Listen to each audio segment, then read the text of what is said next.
Today was the second day of diving on the Mermaid 2, and it would see us getting to Komodo National Park proper. We were also on our normal schedule, meaning we were in the water by 7:30, and basically throughout the day we would either be diving or eating. They did a wake-up call at 6:30 for anybody who wasn't already awake, and then we had a small breakfast, which was things like toast and yogurt, so we could get through the first dive. The first dive of the morning would be on Gilibanta Bay at a site called K2.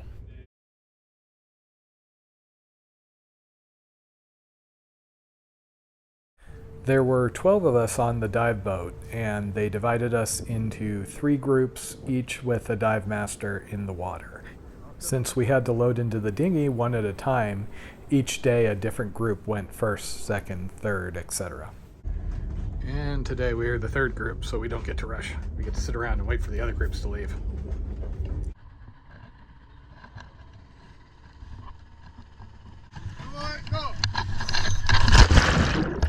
Again, the water was just amazingly clear and warm, and it just felt amazing to drop down. This site just had an amazing carpet of corals, which is always a shock after being familiar with the aquarium hobby, where you often pay over $100 for a tiny, tiny little scrap of a coral.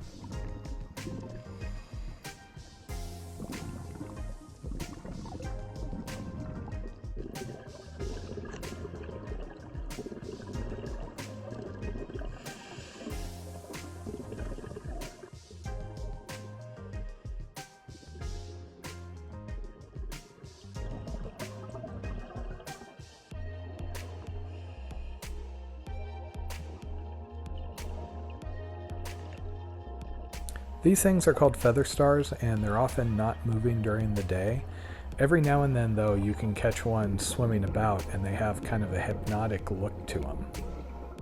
Our dive guide, Katut, knew all of these sites forwards and backwards, and he was just a master at picking out all the little tiny critters buried away inside of things, like these little ghost pipefish inside of an anemone.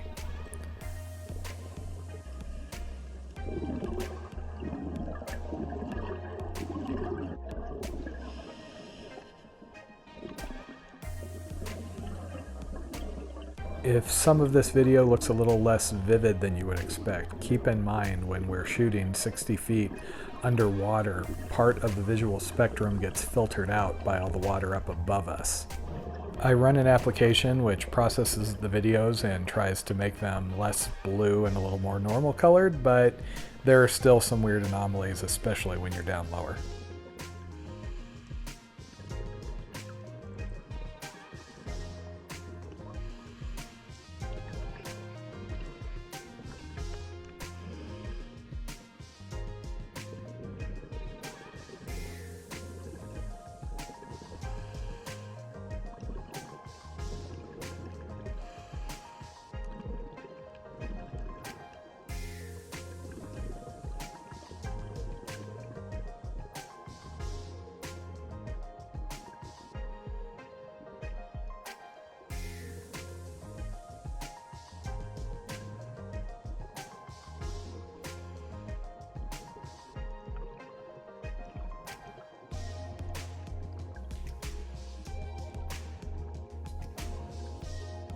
While Jen just loves her clownfish, I'm always fascinated by all the small fish hiding in and out of these table corals.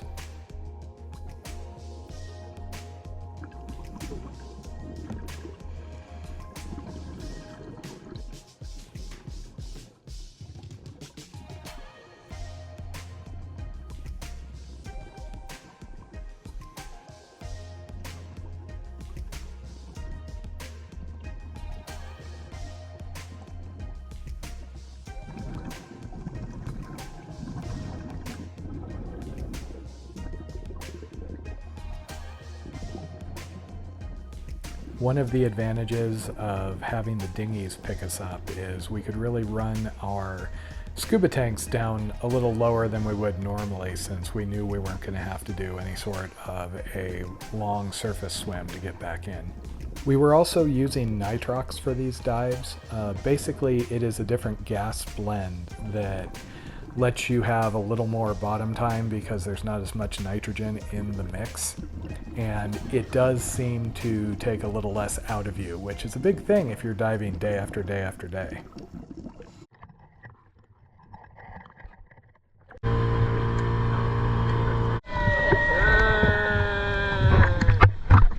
After a hearty breakfast, the next dive was in Komodo proper, diving at the northern end of the Big Island.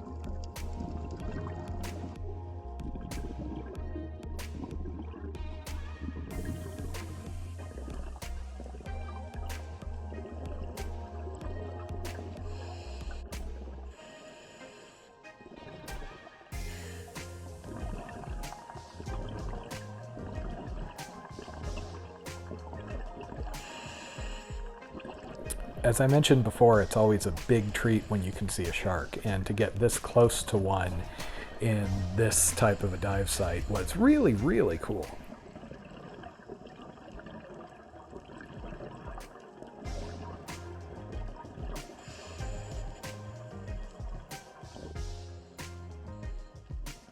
And of course, I'm just always hypnotized by the massive schools of fish.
Next up was one of the highlight dives of the entire trip.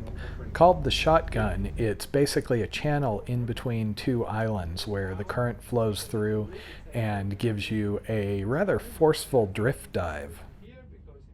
Unfortunately, due to the tides, we weren't going to have the strongest possible current going through the channel, but still.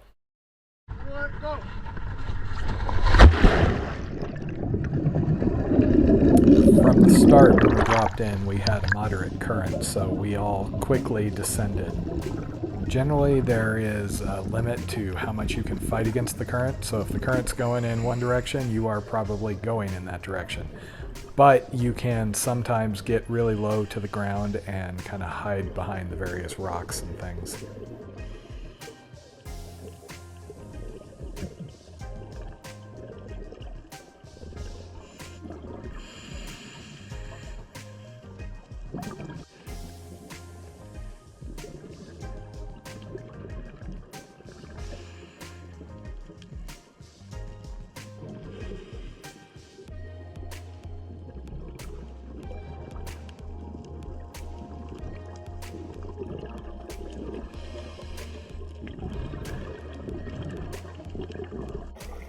finally, we reached the edge of the hole and jumped into the current proper. Underwater videos tend to make things look a lot slower than they feel in person. This is actually running at 2x speed, but you can see we get kind of accelerated as we pop over that lip. Jen absolutely loves doing drift dives, and you can see her waving her arms and just having a grand old time flying along. I tend to stress out a little more because when you have a dive guide, you're supposed to stay behind him, and often the current can catch you and either have you way behind or way ahead.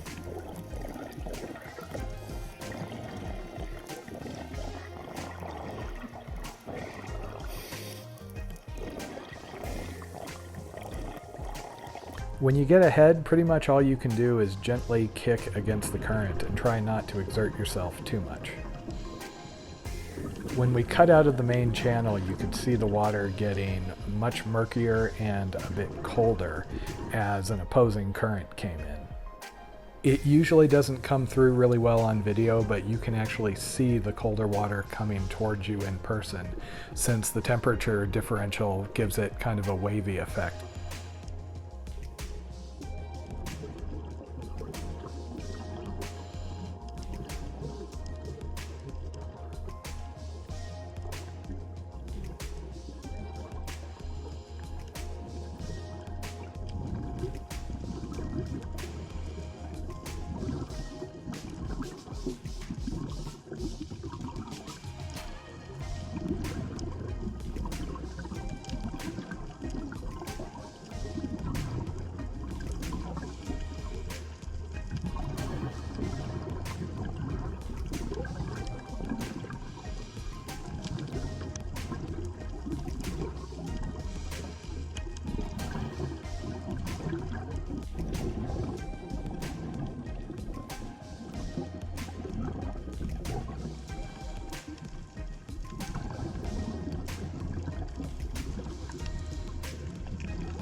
After that, the boat relocated to a protected bay on the south side of Komodo, which would give us the opportunity to do a night dive.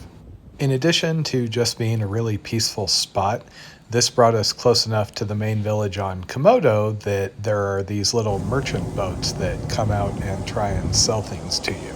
We'd seen this last time also, but other than a couple of hand-carved statues, most of it was dishes and things made out of abalone shells that really didn't do much for us. We had heard about these statues, which were a Komodo dragon in scuba gear, and that had been a running joke for the last couple of years that when we went back, we were going to get one of those. The first boat that came up, he tried to sell me some of the normal Komodo statues, and I asked him, "Hey, do you have the scuba Komodo?" And he said, "I'll be right back," took off around the corner, returned with two of his friends, and sure enough, they had a Komodo dragon.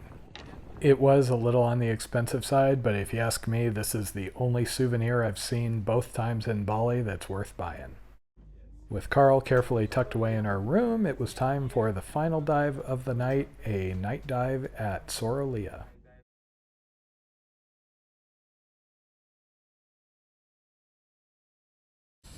After Jen bought that statue, we became really popular with the merchant boats, and we started joking that they were going to turn the entire economy of that nearby town to scuba Komodos.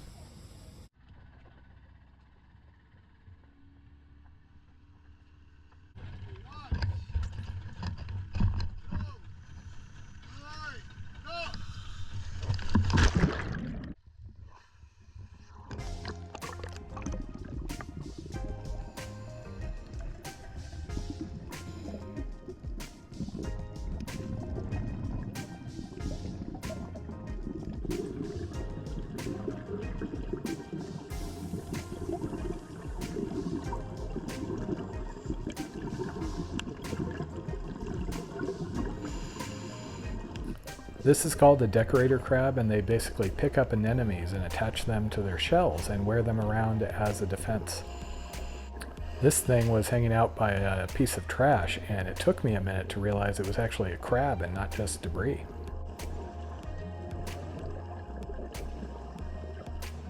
This marble ray was huge and just kind of came out of the dark at us and was probably the coolest thing we saw the entire dive.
It took me a bit to figure out what exactly I was looking at here. It's actually a crab that is wearing a jellyfish upside down on its back for protection.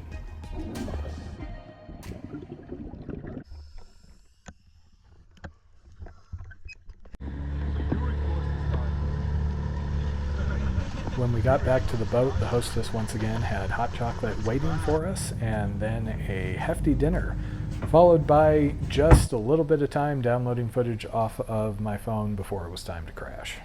Everybody was really excited for the morning because we would be diving the Manta Alley cleaning station.